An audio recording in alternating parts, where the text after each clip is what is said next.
Hello there. Last month I was sent a Mercylion 4K hidden Wi-Fi dash cam to review. I've already put up a video with the installation, which I'll link above if you want to go and have a look at that.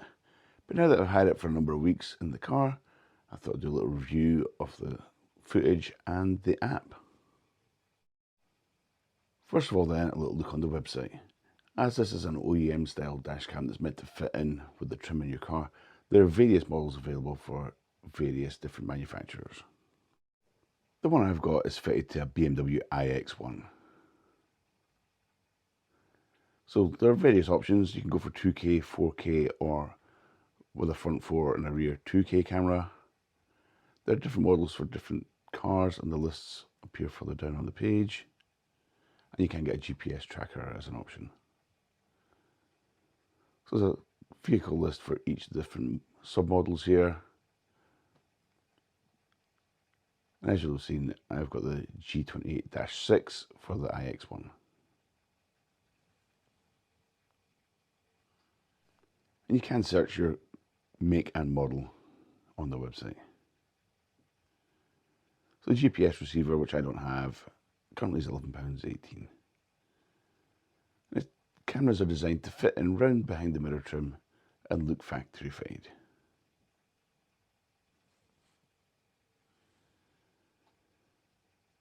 Now you can connect it via Wi-Fi, or you can remove the card to get the footage off that way. And there are two different power supplies supplied with it. One for piggybacking off the rain sensor, and the other one for running down and plugging into the OBD.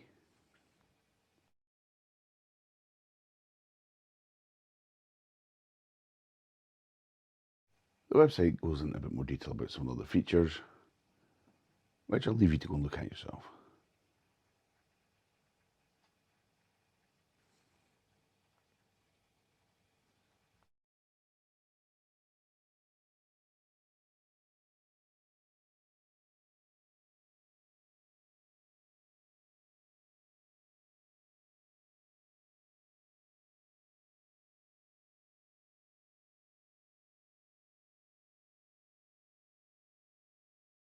Some quick highlights from the spec sheet for the 4K front cam though, as I don't have the rear cam on mine. It does do full 4K, 8 million pixels. You can set the loop to be 1 or 3 or 5 minutes. You can change the memory card. It does support the external GPS sensor, and you can hardwire it into the rain sensor or plug it into the OBD. And it's got a little contents in for each of the packages. So the 2K looks like that. The package I've got is package 2, the front 4K camera with the 2 power supplies and the card reader. And package D has the same stuff, but with an additional rear camera.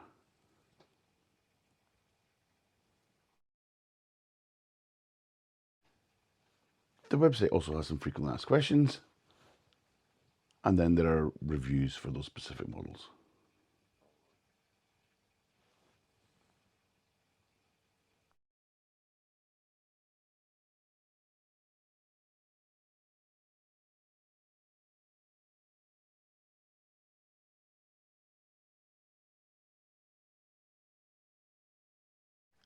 There are also contact details and support pages on the website as well. Here's a photo of the mirror situation in the iX1 before the dashcam was fitted, and here's what it looks like after. As you can see, it drops down level with the bottom of the mirror. That means the lens is in the swept area from the windscreen wipers. From the driver's seat though, unless you're pretty short, you can't really see it's there. If I move the camera down, you can see it's down under there, but when I'm driving it, I can't see the camera at all. On my installation video, I showed you connecting to the Wi-Fi. So once you've connected to the Wi-Fi, you can go onto the DVR and see the live footage, and then you can go and have a look at the files down at the bottom left there. And all the files that have been recorded will appear on the list. While I've been trialing this, I had the G sensor set for high sensitivity, So it's flagged up quite a lot of journeys with a little red SOS marker. I'll change that now. There are not a huge amount of settings you can change on here, but you can change the length of the loop recording. So I've got it currently set for 3 minutes. You can pick whether to record audio or not. You can pick what type of video you want, if you want 4K or just normal HD, etc. You can pick if you want the parking guard on, if your vehicle supports that.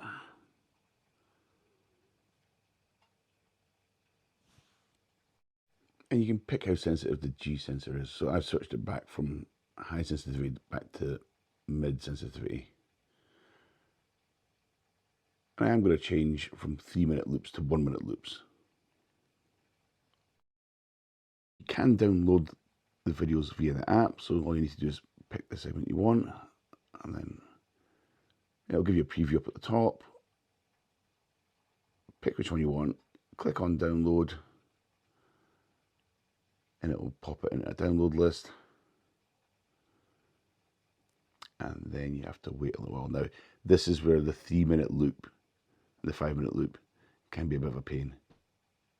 So this one's downloading a 3-minute loop.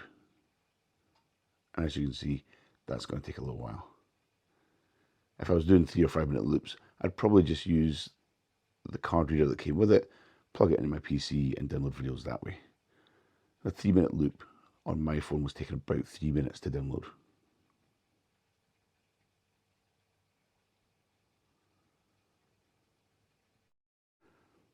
And then here's some sample footage. Now, the first question that people always ask is, how good's the resolution? So if I just zoom in here, you can see I can read both the number plates quite clearly on these cars. And that's on a not particularly well lit Scottish day.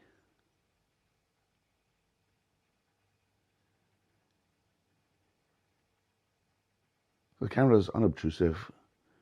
As I said, when I'm driving it, I can't actually see that it's there. If you're sitting slightly lower than I sit, then you'd probably be slightly aware of the bottom of the camera. But it's unobtrusive and it's tucked up behind the mirror out of the way.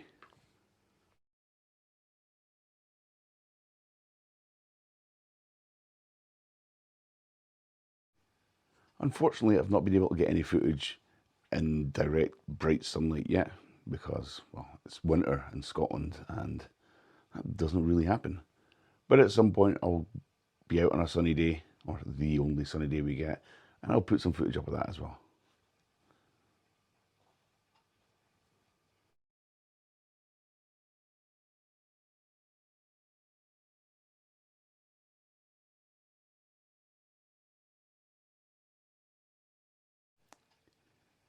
The camera in the iX1 does come on when you unlock it, so it is started up by the time you start driving.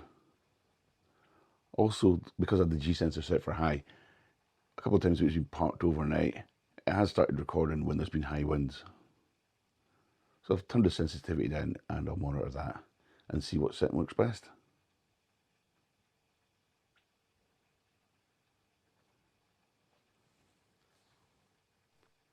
As I said before, the camera is just low enough to be in the swept area for the windscreen wipers.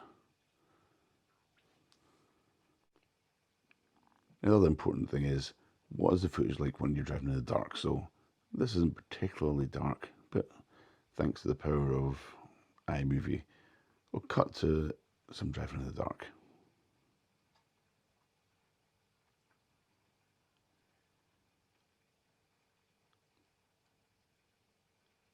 Again, people ask about the quality, so the car in front has one number plate light that doesn't work, and we're driving in the dark. And once we get along a bit here, we'll get worst case scenario, brake lights on, number plate not properly lit, and a vehicle coming the other way with the headlights on, and I can still read the number plate. And actually, when I zoom in on my phone, I can read it pretty clearly.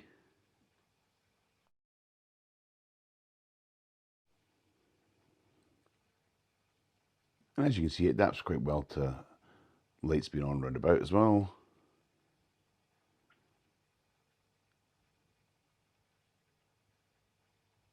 So if I needed to, I could read both the number plates here.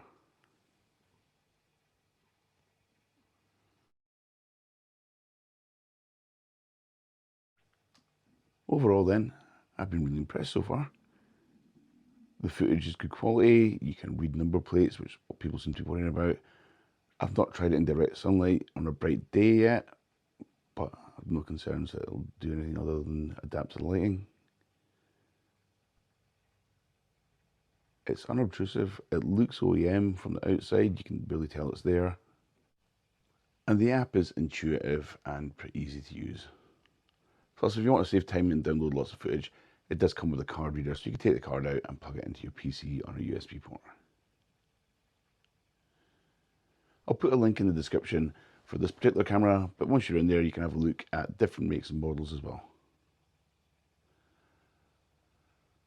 Right, that's all I've got for you in this video. Remember to like and subscribe. Thanks for watching. I'll catch you next time.